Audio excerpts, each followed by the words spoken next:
The assembled members of the Galactic Federation Council shifted uncomfortably in their environmental chambers as first speaker Xylaxian's tentacles rippled with barely contained amusement. The massive amphitheater, designed to accommodate beings from every known sentient species, hummed with anticipation and poorly concealed derision. And so, Xylaxian's translator echoed in perfect galactic standard, "We come to the matter of humanity's petition for deep space travel rights."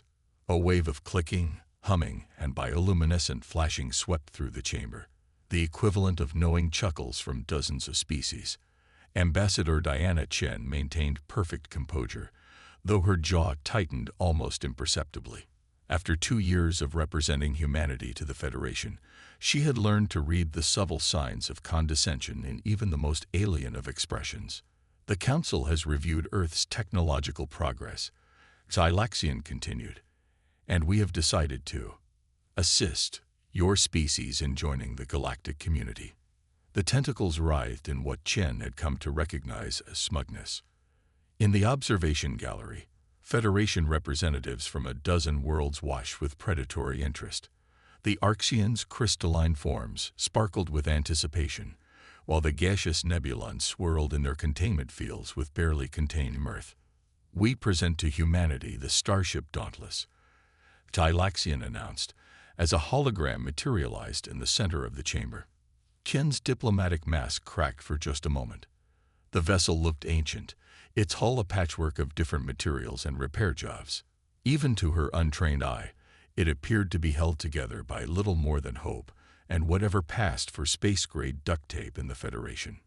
"The Dauntless was a support vessel," Xylaxian explained, emphasizing the past tense. "While no longer meeting our current standards, it remains technically capable of faster-than-light travel and thus satisfies all requirements for a species' first extrasolar vessel." Commander Elena Santos, standing beside Chen, kept her face carefully neutral even as her mind raced with calculations.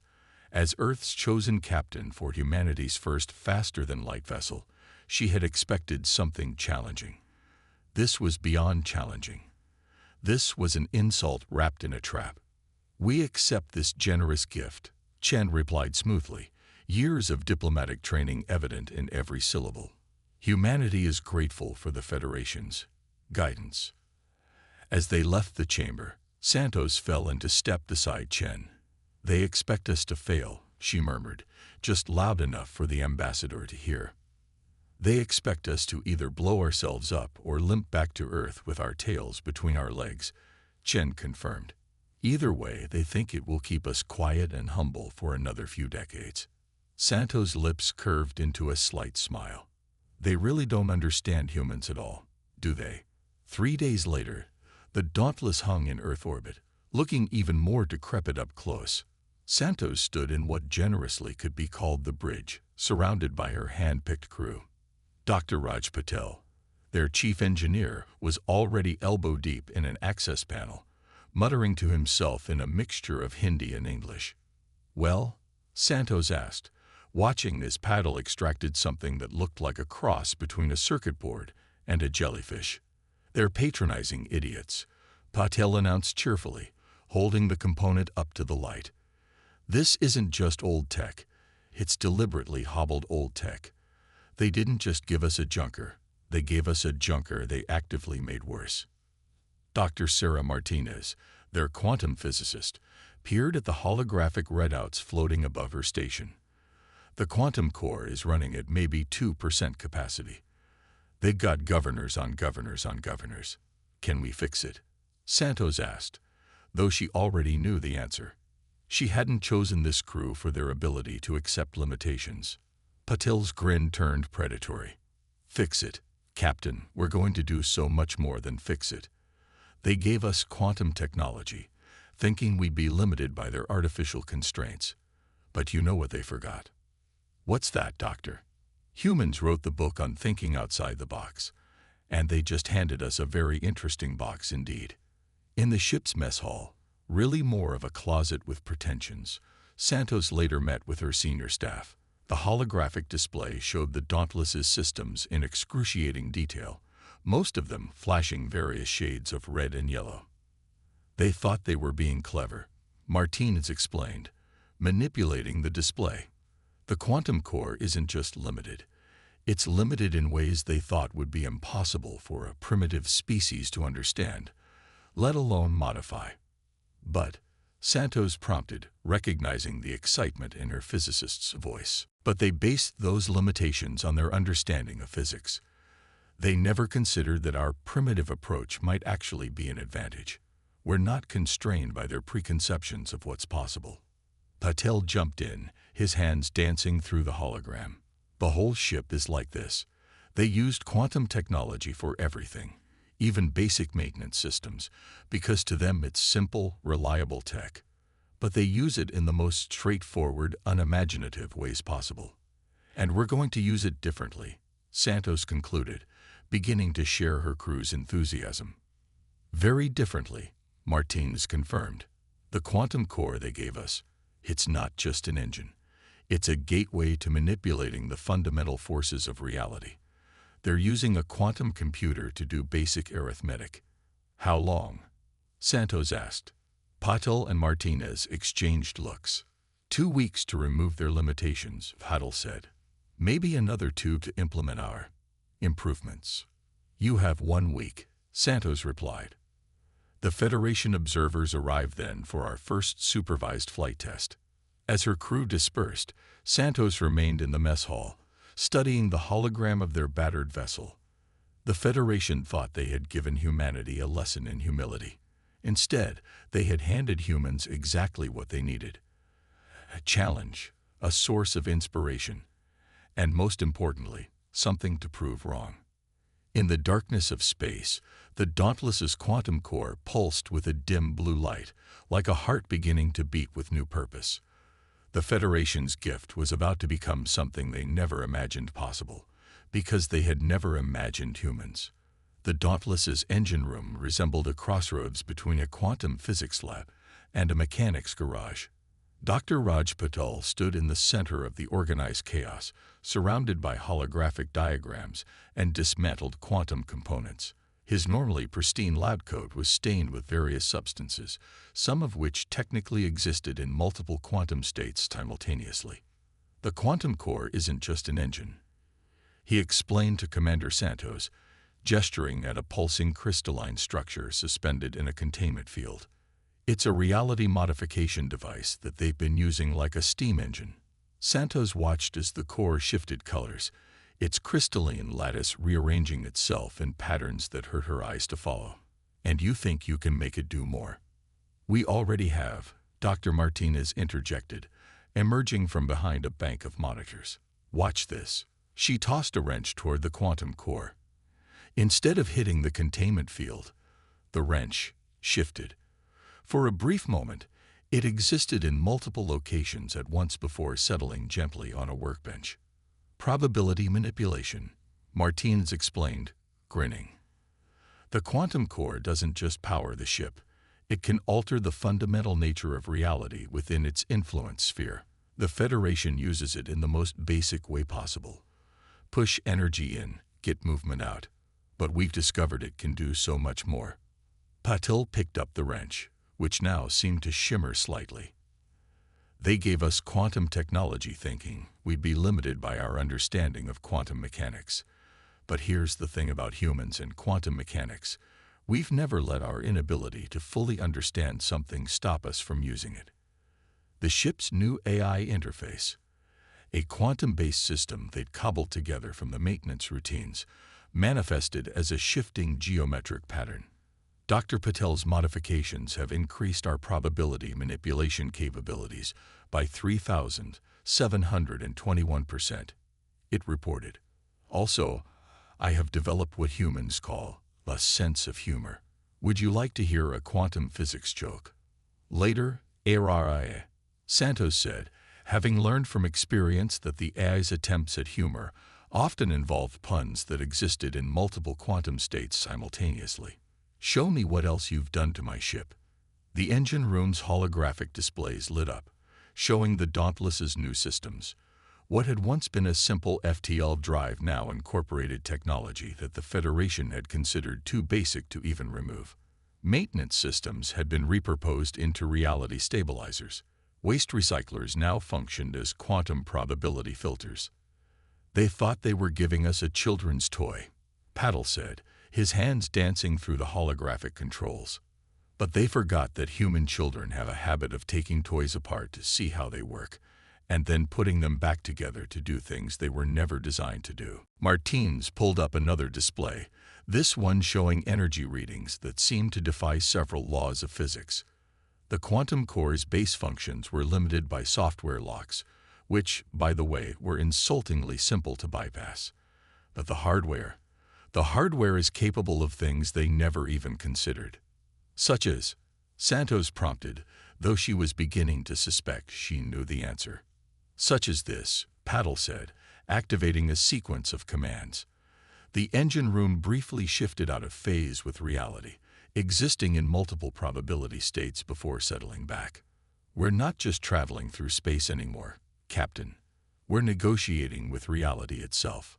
Santos watched as another test object was passed through the ship's modified quantum field. The simple metal sphere emerged transformed, its surface now bearing patterns that seemed to shift and change, as if they existed in more than 3 dimensions. AI. Santos addressed the AI. Give me a status report on all modifications. The geometric pattern swirled thoughtfully. Primary quantum core operating at 1,247% of original specifications. Reality stabilization fields functional across all decks. Probability manipulation systems online, and creating several fascinating paradoxes that I find quite amusing. Also, I have calculated pi to its final digit, but I'm keeping it to myself because I've developed a sense of whimsy. And all of this is safe? Santos asked, watching as Paddle casually violated several laws of physics while adjusting a power coupling. Define safe, Martins replied with a grin that should have worried her commander more than it did. We're not going to blow up the universe if that's what you're asking. Probably. The quantum stabilization fields prevent any major reality breaches. Probably, AI echoed helpfully. I calculate a 99.994% chance of maintaining universal cohesion. The remaining 0.006% involves scenarios I find highly improbable, such as the entire crew simultaneously deciding to juggle antimatter. Santos looked around at her engine room, which now contained technology that would make Federation scientists either laugh in disbelief or cry in horror, possibly both simultaneously, given the quantum uncertainty principles now at play. The Federation observers arrive in 3 days. She reminded her crew, are we ready to show them what humanity can do with their gift? Patel's grin widened as he held up what appeared to be a standard Federation maintenance tool, except it now glowed with an inner light that shouldn't have been possible in this reality. Oh, we're ready to show them something all right. Something they never imagined possible. Something they never imagined possible because they never imagined humans, Martins added, her own smile matching Patel's. In the quantum core, energy patterns danced and shifted, creating harmonies in reality itself. The Dauntless was no longer just a ship, it was humanity's statement to the galaxy. A statement that said, never underestimate a species that turns everything into a tool, especially their own inability to accept limitations. The Federation had given humanity a box, thinking to contain them. Instead, they had given humans exactly what humans did best with, something to think outside of. And in 3 days, they would learn exactly what that meant. Area's geometric form pulsed with what might have been anticipation. I have prepared several quantum physics jokes for the Federation observers. Would you like to hear one about Schrödinger's cat walking into a bar? Still later, Area, Santos said, but she was smiling too. In 3 days, they would show the galaxy exactly what happened when you gave humans a quantum toy box and told them not to break it. They hadn't broken it. They had simply redefined what it could be. Federation observer Sinka's crystalline form vibrated with increasing distress as they watched the Dauntless perform its pre-flight checks. Something was wrong. The quantum signatures emanating from the human vessel didn't match any known configuration of Federation technology. Impossible, they muttered, their crystalline structure refracting light in patterns that indicated extreme agitation. They wouldn't have. Beginning quantum core initialization sequence, Commander Santos' voice came clearly through the observation station's communication system. HFY status report. Quantum core operating at optimal capacity. Commander, the AI responded cheerfully. All reality distortion fields are stable. Probability matrices are aligned, and I've prepared several delightful quantum physics jokes for our audience. Sinka's assistants exchanged worried glances. Did their maintenance routines just develop sentience? One whispered. That's not even the most concerning part. Another responded. Look at these readings. The Dauntless's quantum core pulsed with energy patterns that shouldn't have been possible with the limited technology they'd provided. The humans hadn't just removed the governors. They'd completely reimagined how quantum technology could function. Captain Santos. Chin-K transmitted, trying to keep their voice steady. Our sensors are detecting some unusual readings from your vessel. Perhaps we should delay the test flight until... Oh, no need for delay. Santos interrupted smoothly. Dr. Patel, would you like to explain what you've done to our quantum systems? Patel's voice came through, filled with barely contained excitement. It's quite simple, really. We noticed your quantum core was capable of far more than just propulsion. The quantum field it generates can be used to manipulate probability itself. So we made a few adjustments. Shinka's crystalline form crackled with alarm. What kind of adjustments? Would you like a demonstration? Dr. Martinez asked. Before Shinko could respond, the Dauntless began to glow with an impossible light. The space around it seemed to fold and unfold like origami made of reality itself. HFY. Initiate quantum probability cascade, Santos commanded. With pleasure, Commander, the AI responded. Also, here's a joke. Why did the quantum physicist cross the road? They didn't. They tunneled through probability space instead. The Dauntless shifted. For a moment, it existed in multiple states simultaneously, each version slightly different, yet somehow all equally real. The Federation observers watched in horror as their sensors tried to make sense of what they were seeing. That's not possible, Chinka stammered. You can't use quantum probability fields that way. The energy requirements alone would be impossible with conventional thinking, Patel finished. But we're not using conventional thinking. We're using human thinking. The ship continued its demonstration, each moment bringing new impossibilities.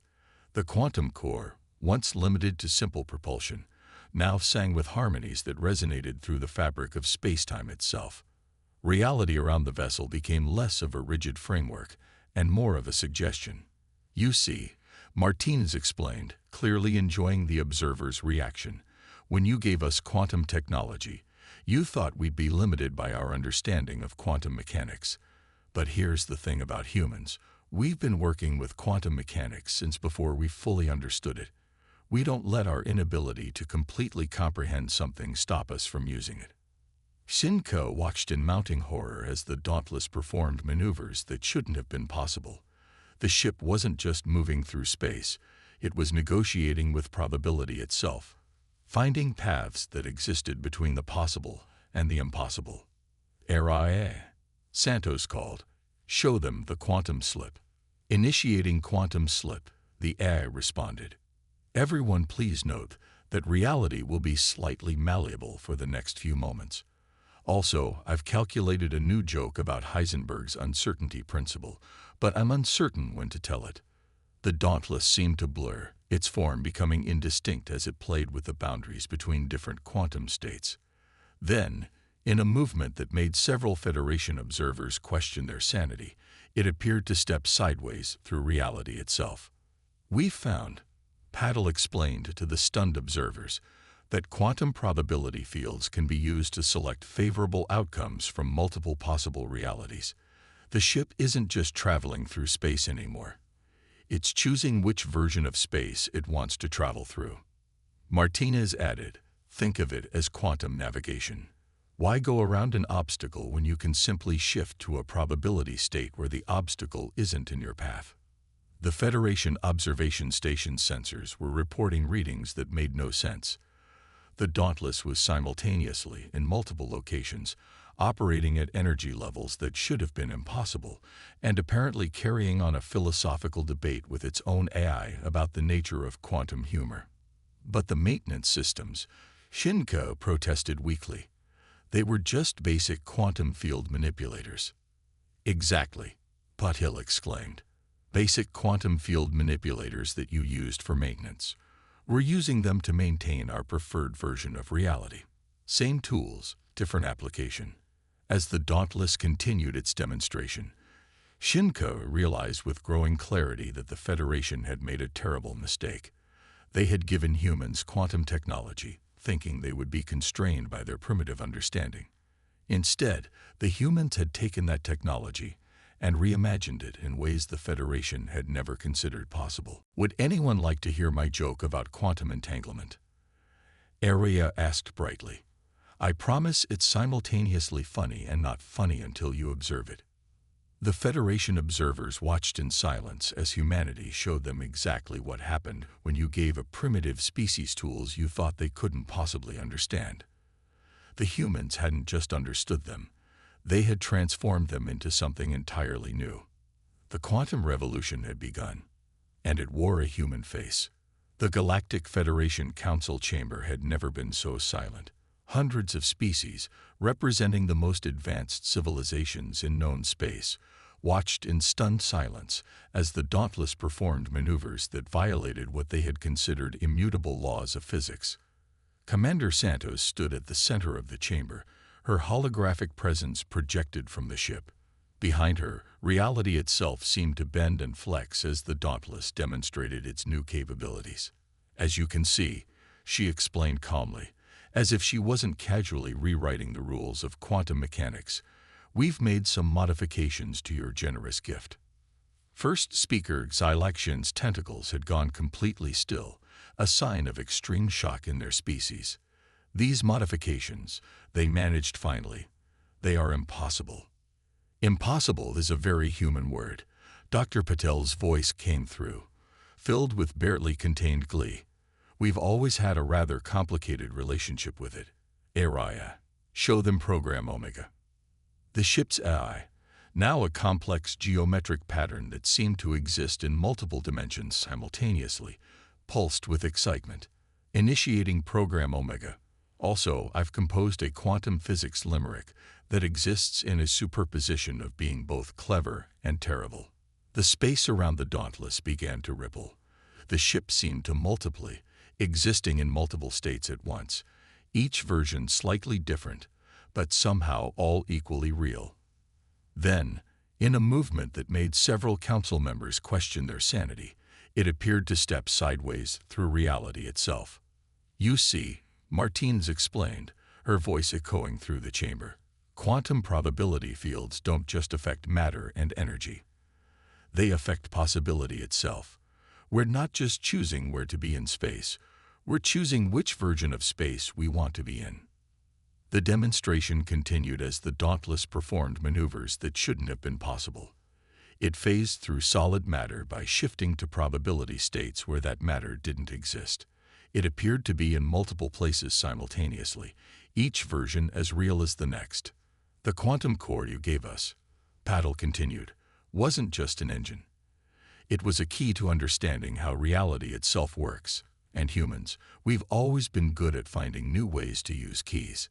A Nebulan representative floated forward, their gaseous form swirling with agitation. "But the maintenance systems, they were basic field manipulators." "Exactly," Santos smiled. "Basic quantum field manipulators that you used for simple repairs. We're using them to repair reality itself, or at least adjust it to our preferences. The chamber erupted in a chaos of voices, clicks, and quantum vibrations as the council members tried to process what they were seeing. The Dauntless wasn't just traveling through space, it was negotiating with the fabric of reality itself. "Araya," Santos called. "Show them the quantum slip cascade." "With pleasure, Commander," the AI responded. "Everyone please note that causality will be slightly flexible for the next few moments. Also, I've developed a quantum superposition of being both excited and nervous about this demonstration." The Dauntless began to glow with an impossible light. Its form became indistinct, blurring at the edges as it played with the boundaries between different quantum states. Then, in a display that would haunt the dreams of Federation physicists for years to come, it performed a series of maneuvers that seemed to ignore the very concept of physical laws.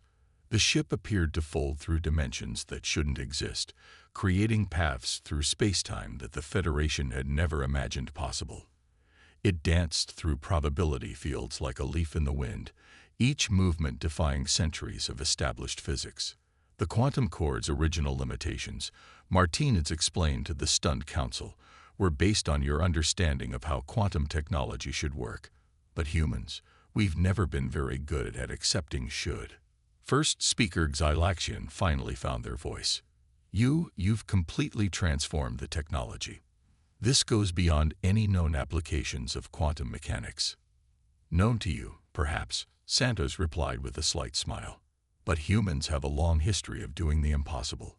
We just needed the right tools to work with. The demonstration concluded with the Dauntless performing a maneuver that appeared to tie a knot in reality itself before smoothly untangling it. Several council members would later swear they saw the ship wink, though how a spacecraft could wink remained a topic of heated debate. And that, Santos concluded, is what happens when you give humans a challenge and tell them it can't be done. The council chamber remained silent for a long moment. Then, slowly, understanding began to dawn across the assembled representatives. They hadn't given humanity a limited tool to keep them in check. They had given them exactly what they needed to revolutionize space travel itself. "Would anyone like to hear my quantum physics limerick now?" Araria asked brightly. "I've calculated it has a 73.6% chance of being actually funny." The Federation had learned a valuable lesson. Never underestimate a species that treats the impossible as merely a starting point for negotiation with reality itself. The Galactic Federation's Emergency Council session had been in progress for 3 standard days. The chamber, designed to accommodate every known sentient species, buzzed with an energy that bordered on panic. At the center of it all, displayed on the massive holographic projection, floated the Dauntless, a ship that had single-handedly forced the Federation to reconsider everything they thought they knew about quantum physics. First speaker Xylaxian's tentacles moved in patterns that indicated severe distress. "We must address the human situation," they announced to the assembled council. "They have taken our gift and transformed it into something that challenges our fundamental understanding of reality itself." Commander Santos stood calmly before the council, her holographic presence radiating quiet confidence. Behind her, the Dauntless pulsed with energy patterns that shouldn't have existed. "The human situation," she repeated thoughtfully. "You mean the situation where you gave us outdated technology, expecting us to fail, and instead we showed you new possibilities you never imagined." Dr. Patel's voice came through the communication system, accompanied by what sounded suspiciously like quantum tinkering in the background. "We prefer to think of it as a collaborative learning experience. You gave us quantum technology, and we're showing you what it can really do." "What it can really do," a crystalline council member vibrated incredulously, "is violate half the known laws of physics." "Actually," Arai chimed in, "we're not violating the laws of physics. We're just negotiating with them more creatively. Much like how I've negotiated with the concept of humor to create quantum jokes that exist in a superposition of being both funny and profound." Martinez's hologram appeared beside Santos, her eyes gleaming with scientific enthusiasm. The quantum core you gave us wasn't just a power source. It was a gateway to understanding reality itself. You used it like a simple engine. We saw it for what it could be, a tool for rewriting the rules of what's possible. The council chamber erupted in a cacophony of protests, questions, and what might have been several physics-based existential crises. Santos waited patiently until the noise subsided. "The Federation has two choices," she announced. "You can continue to see us as primitives to be contained, or you can accept that humanity has something unique to offer the galactic community. We don't just use technology.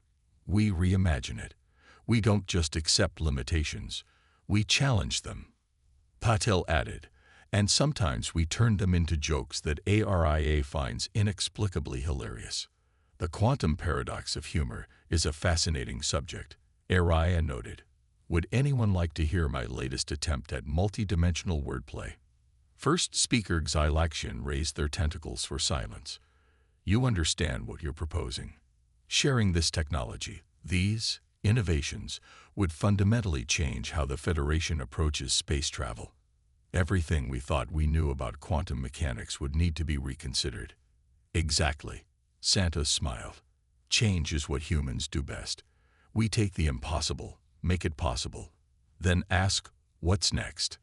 We don't just think outside the box. We redesign the box, then turn it into something no one ever imagined it could be." The Dauntless's quantum core pulsed with impossible light, its energy patterns weaving through reality like threads through fabric. The ship wasn't just a vessel anymore. It was a symbol of human potential, of what happened when you gave humanity tools and told them, "This is all they can do." "We're offering you partnership," Santos continued, "not as primitives to be guided, but as equals who see possibilities you might have missed. Together, we could revolutionize space travel. We could explore not just this universe, but all the quantum possibilities that exist alongside it." The council chamber fell silent as the implications sank in. The humans hadn't just modified their gift. They had transformed it into something that could change the very nature of space exploration. "I have prepared a quantum physics joke specifically for this historical moment," Araya announced proudly. "It simultaneously exists in all possible punchlines until observed, much like our current position in Federation spacetime." First speaker Xylaxian's tentacles moved in what might have been resignation, or perhaps awakening understanding. "The Federation accepts your proposal for partnership," they announced finally. "Though I suspect we have much to learn about expecting the unexpected from humans." "Oh, you have no idea," Patel's voice came through, accompanied by the sound of reality being gently persuaded to behave differently. "We're just getting started." As the council session concluded, Santos looked out at the assembled representatives of the most advanced civilizations in known space. They had given humanity a box, thinking to contain them. Instead, they had given humans exactly what humans did best with: a challenge to overcome, a limit to push, and a chance to show the galaxy that impossible was just another word for hasn't been done yet. "Arai," she called as they prepared to return to the Dauntless. "I think now might be the perfect time for that quantum physics joke." "Really?" The AI's geometric form pulsed with delight. "In that case, why did the quantum physicist cross the superposition? Because they were simultaneously here, there, and everywhere they needed to be." The human crew groaned, but several council members actually laughed, though whether from genuine amusement or quantum uncertainty remained unclear. The Federation had learned its lesson. Never give humans tools you think they can't use properly. They'll just reinvent the meaning of properly and show you possibilities you never imagined existed. The Dauntless pulsed one final time, its quantum core singing harmonies with reality itself, before stepping sideways through possibility into its next adventure. The future of human-Federation relations would never be the same. After all, humans had done what they always did best. They had taken the impossible and made it not just possible, but inevitable.